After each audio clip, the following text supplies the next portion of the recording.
Welcome to Coventry, where it's said that Lady Godiva rode naked through the streets here. Now we're here for the very first of our local government challenges, and although naked horseback riding will not be a requirement from our contestants, they will be expected to deal with some real issues that affect the local council. Now our 10 finalists, they've never worked together before, they've never even met each other before. We're not even sure they're going to like each other. They've been taken to a location in the city and they're about to find out what their very first challenge is going to be. I, for one, can't wait. The Local Government Challenge is looking for the future leaders in local government. For the next 6 months, the brightest stars from councils all over the UK will be put through their paces in a series of challenges designed to test their vision, creativity and leadership. These 10 finalists will be tasked with finding solutions to some of the toughest challenges in local government. But only one will be the winner and take away the Bruce Lockhart Scholarship, which could be worth up to £10,000. It's the first ever challenge of the first ever local government challenge. So you are both our contestants and our guinea pigs.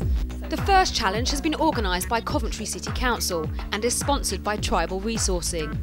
The issue for Coventry is that turnout for local elections has been falling for 6 years in some areas. In 2008, voter turnout stood at just 32%, which is below the national average.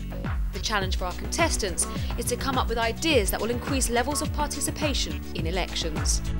We caught up with Coventry City Council to ask them what sort of ideas they're looking for. We are looking for practical outcomes from this that we can actually implement, and we're looking for some creativity and things that, you know, immediately it springs to mind to do an advert, put a flyer out or a bit of press release, publicity, bookmarks, but they've all been tried and done everywhere, and to a certain extent people are used to them. There's nothing new and fresh. We're looking for exciting, creative ideas that don't cost a fortune, but something that would be different and actually make people stop and think, what is the impact on me? What's the benefit of voting? Why should I go out and do that? And what's going to make it memorable and make people feel that it's worth voting? So we're looking to see if there's something creative that we haven't tried before, maybe something left of field, and we're willing to consider anything. Now the very first challenge has been set, and that's to increase voter turnout here in Coventry. Now the judges are going to be looking for some really radical ideas that they can implement throughout the city. The contestants have split up into their teams. The question now remains, how well will they rise to the challenge? I'm a person, I vote, I know what democracy means to me, so I think what we need to do as a team is think about what it means to different people in this community in Coventry. You know, it's a very diverse community, as they've said, so I think we need to get to the bottom of what it will take for people to vote if they're not already engaging in that way. I'm a real ideas person, so as soon as they sort of gave us the pack, I was sort of circling places that we could go to, public houses, places of worship, things like that, and just really want to sort of start brainstorming. I've been in local government for quite some years now, and I've done quite a lot of stuff like this around engaging residents and getting people interested in voting and registering to vote, so it's all ground. I suppose I've got an advantage in the fact I've got over 15 years of electoral services experience, but that's not been based in Coventry. The contestants have been split into 2 teams. Each team will be given an opportunity to question a panel of people who are active in the city's local community to find out why people aren't voting. First in the ring is the Anarchic Stars, who've nominated Naheed as their team leader.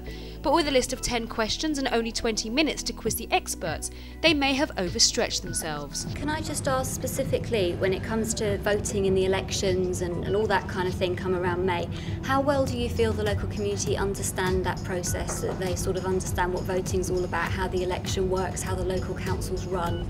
How well do you feel the level of understanding is in the community? I think a major barrier is how they see the council. And for many people, the council is an organisation. Yeah, it's an organisation, and it's an authority. Do you mean it's sort of an authority figure? And some people, and I know people living very closely in this area, the only contact they have with the council is the threatening letter for non-payment of council tax. Yeah, so that sort of establishes the relationship in the word go, and they don't see much further beyond that. But it's issue based. If there's a problem, particularly a serious problem, which you know, is common among several residents, then it's articulated quite strongly. Next, it's the turn of the Red Stripes, who've nominated David as their team leader. But will their line of questions shed a different light on the issues facing Coventry? We actually go out into the schools to encourage registration, explain what the council services are. I have worked in various schools and invited elected members to come into that school, talk to the year 9s, work through them about their issues for the area, but also what it means, what politics means and what voting means. How successful that is up for question, but it doesn't mean to say that I think we should encourage more of it, but I also think that there's training on both sides that needs to be done. Armed with fresh insider knowledge about Coventry's electorate, the teams have been taken to 2 different wards of the city with historically low levels of community engagement. It's their chance to get to the root of the problem and meet with local residents. The clock is ticking, and while the Red Stripes are getting stuck in and talking to some vociferous residents, the Anarchic Stars have encountered an unexpected problem. Only one person has turned up for the focus group.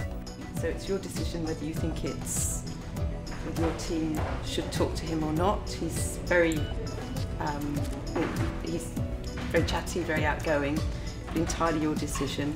You've got a number of people within the centre here who are here for other activities, who might be interested to talk to you. Okay, so we can actually go and canvass them and it's see. It's entirely up to them whether they want to talk to you. Yeah. We can't impose on them because they're here for other things.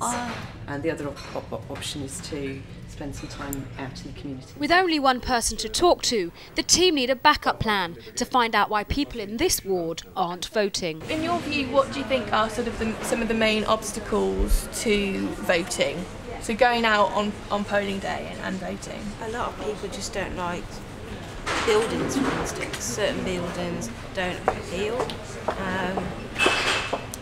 People just feel like they're, in a sense, nothing's going to get done. They dealt with it reasonably well, although I'd say fairly slowly. I think by the time they got to 11:15, they probably had an idea that there weren't going to be sufficient people on the focus group. They did know in advance that this was entirely up to the panel, up to the residents who were invited, and they knew there might be a problem. So I would have expected them to come up with some contingency plans a little bit quicker than they did.